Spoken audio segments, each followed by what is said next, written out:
Hello and welcome. Today I'm going to show you a brief overview of apps within your Google account. So first of all, we're going to sign in, which you'll find up in the top right hand corner. Pick the email you'd like to sign into. Enter your password, keeping your password safe. And you're signed in. Now up on the top right hand corner you'll notice there's Gmail that you can go straight into your Gmail email. There's images and 9 dots, which will take you into more apps. Within this is your account. This is a Google search where you can hop in and search for websites. This one, as it explains, is for maps. Google Maps comes in very handy when you're traveling. You have YouTube, which is excellent for tutorials. You then have the Play Store,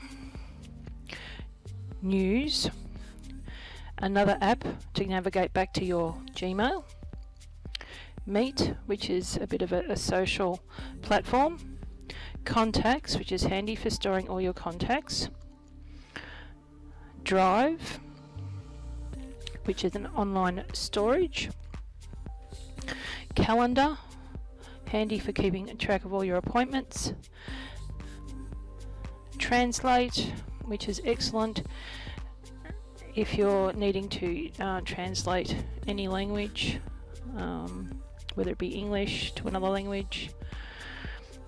And then we have Photos and Duo, which is another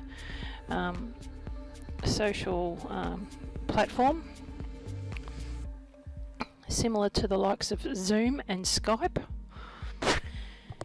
You then have Chrome, which is another area where you can search for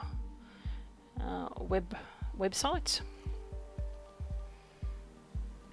Shopping, you have Docs, Sheets and Slides, which is the equivalent of Microsoft's Word, Excel and PowerPoint. There's books that you can navigate, have a look through.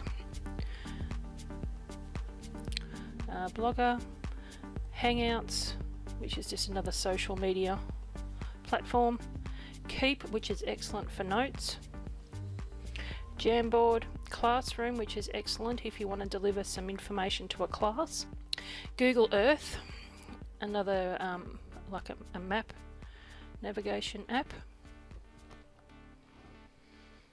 Collections, Arts and Cultures, Google Ads, which is more for businesses, and podcasts. Thank you for following us. Hit the subscribe button and the notifications bell to join us for our weekly tech tips.